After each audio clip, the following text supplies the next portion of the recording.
یہ ہے وہ دنیا کے 7 بڑے سائنسدان جنہوں نے قرآن سے متاثر ہو کر اسلام قبول کر لیا. But I was very surprised to learn quite recently of the scientific statements which are to be found in Quran and Hadith. قرآن پاک میں بے شمار سائنسی معجزات ہے جس نے بہت سارے سائنسدانوں اور دانشوروں کو حیرت میں ڈال دیا. چونکہ سائنس خدا کو نہیں مانتا اور کوئی سائنسدان یوں ہی ایمان نہیں لاتا جب تک وہ حقیقت سے پوری طرح واقف نہیں ہو جاتا. ایسی ہی کچھ مثالیں آپ کے سامنے ایمان لانے والے سائنسدانوں کی رکھ رہا ہوں جو ورلڈ لیول پر اپنے وقت کے بڑے سائنسدانوں میں شمار کیے جاتے تھے.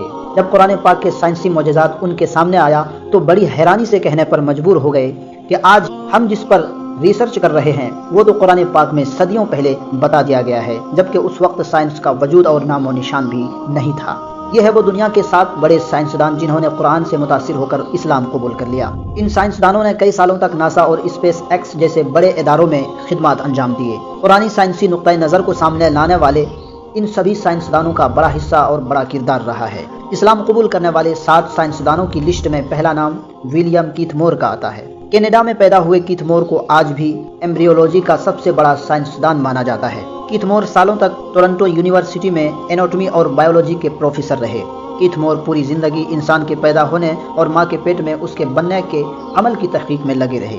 ایک بار 1980 میں انہیں سعودی عرب کے شاہ عبدالعزیز یونیورسٹی میں لیکچر کے لیے بلایا گیا.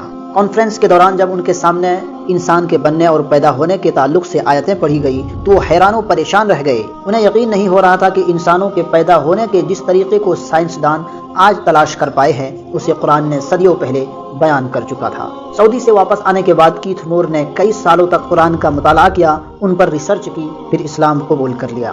انہوں نے اپنی کتاب دا ڈیولپنگ ہیومن میں یہاں تک کہہ دیا کہ قرآن میں سائنسی تعلق سے جو کچھ لکھا ہوا ہے اسے کوئی انسان لکھ ہی نہیں سکتا. انہیں امریکہ، کینیڈا اور انگلینڈ کی حکومت کی جانب سے اعزازات سے نوازا گیا. As far as it is known from the history of embryology, little was known about the staging and classification of human embryos until the 20th century. For this reason, the descriptions of the human embryo in the Quran cannot be based on scientific knowledge in the 7th century. The only reasonable conclusion is that these descriptions were revealed to Muhammad from God, with absolutely no scientific training. اسلام قبول کرنے والے 7 سائنسدانوں میں دوسرا نام مورس بکائی کا آتا ہے. یہ وہی مورس بکائی ہے جنہوں نے فرعون کی لاش کا پوسٹ مارٹم کیا تھا. انہیں آج بھی فرانس کی تاریخ کا سب سے بڑا سرجن مانا جاتا ہے. ان کی لکھی کتابیں آج امریکہ اور یورپ کی بڑی بڑی یونیورسٹیوں میں پڑھائی جاتی ہے. 1980 کے دشک میں جب فرانس نے فرعون کی لاش ریسرچ کے لیے منگائی تو اس کی ذمہ داری مورس بکائی کو ہی سونپی گئی تھی. مورس بکائی نے ریسرچ کے دوران فرعون کی لاش پر لگے نمک سے ثابت کر دیا کہ اس کی موت سمندر میں ڈوبنے سے ہوئی ہے. لیکن وہ حیران تھے کہ جو بات اب انہوں نے ریسرچ سے ثابت کی ہے اسے قرآن پاک نے صدیوں پہلے ہی بتا دیا تھا. مورس بکائی یقین نہیں کر پا رہے تھے کہ فرعون کے ڈوب کر مرنے اور لاش کے بچ جانے کا تذکرہ قرآن پاک میں پہلے ہی موجود تھا. اسی دوران مورس بکائی کا سعودی عرب جانا ہوا جہاں ایک کانفرنس کی شروعات میں قرآن پاک کی ایک آیت پڑھی گئی جس کا ترجمہ ہے، بس آج ہم تیرے بدن کو بچا لیں گے تاکہ تو ان کے لیے عبرت بنے جو تیرے پیچھے آنے والے ہیں، اور یقیناً بہت سے لوگ ہماری نشانیوں سے غفلت برتتے ہیں. اتنا سننا تھا کہ مورس بکائی مارے جوش کے چیخ پڑے اور بھری محفل میں کھڑا ہو کر سب کے سامنے اعلان کر دیا کہ آج ہی میں اسلام قبول کرتا ہوں اور اللہ کی کتاب پر ایمان لاتا ہوں. فرانس واپس جانے کے بعد مورس بکائی لگاتار 10 سالوں تک قرآن اور سائنس پر تحقیق کی، ریسرچ کیا اور ثابت کیا کہ قرآن کی ایک آیت بھی سائنسی اصول سے نہیں ٹکراتی، بلکہ سائنس آج جو کچھ بھی بیان کر رہا ہے قرآن اسے ہزاروں سال پہلے ہی بیان کر چکا تھا. اسلام قبول کرنے والے 7 سائنسدانوں کی لسٹ میں تیسرا نام ای مورشل جانسن کا آتا ہے. یہ 1930 میں امریکہ کے فلاڈیلفیا میں پیدا ہوئے. جانسن ان سائنسدانوں میں تھے جنہوں نے ولیم کیتھ مور کے ساتھ سعودی عرب کے شاہ عبدالعزیز یونیورسٹی میں قرآن پر ریسرچ کا کام شروع کیا اور پھر اسلام قبول کر لیا. انہیں سعودی عرب نے 1982 میں قرآن اور سائنس پر ریسرچ کرنے والی کمیٹی کا ممبر بھی بنایا. انہوں نے اپنی ریسرچ سے ثابت کیا کہ قرآن نے ایک خون کے لوتھڑے سے بچے کے بننے اور پھر اس کی ہڈی میں تبدیل ہونے اور ہڈیوں میں گوشت چڑھنے کے جس عمل کو بیان کیا ہے یہ جاننے میں سائنس کو سینکڑوں سال لگ گئے. جانسن کے مطابق قرآن میں سائنس کے تعلق سے جو کچھ لکھا ہے اسے یقیناً پیغمبر حضرت محمد صلی اللہ علیہ وسلم تک اللہ تعالیٰ کی طرف سے نازل کیا گیا تھا اور یہی ہمارا بھی ایمان ہے. اسلام قبول کرنے والے 7 سائنسدانوں کی لسٹ میں چوتھا نام ٹی ودیا پرساد کا آتا ہے.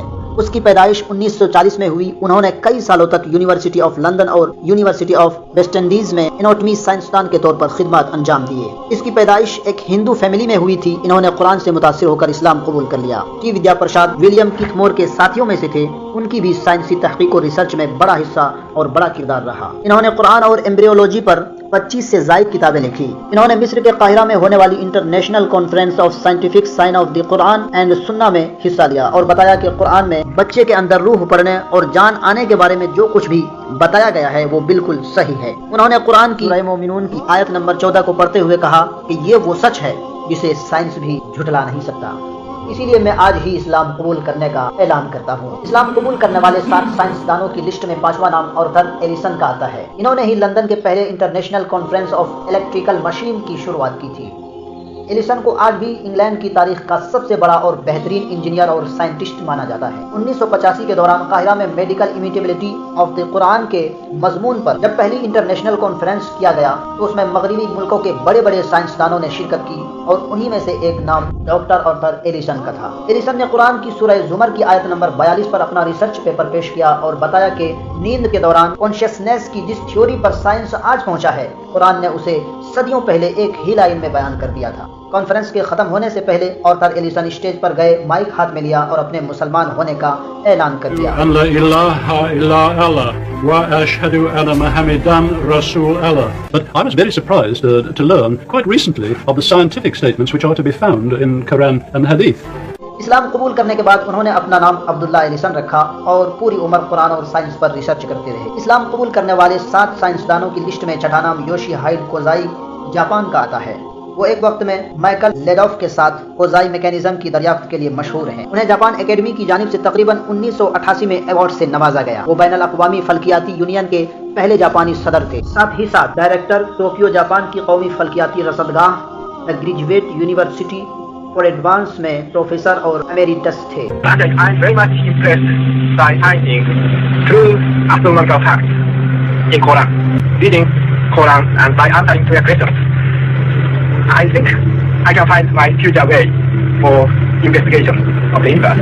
اسلام قبول کرنے والے 7 سائنسدانوں کی لسٹ میں 7واں نام جیکب کشٹو کا آتا ہے۔ یہ ایک فرانسیسی بحریہ افسر، اوشنوگرافر، پروڈیوسر اور مصنف تھے۔ یہ اپنے وقت کے بڑے سائنسدانوں میں شمار کیے جاتے تھے اور انہوں نے بھی قرآن سے متاثر ہو کر اسلام قبول کر لیا۔ ان سب کے علاوہ دنیا میں آج بھی بہت سے سائنسدان جنہوں نے قرآن سے متاثر ہو کر اسلام قبول کیا۔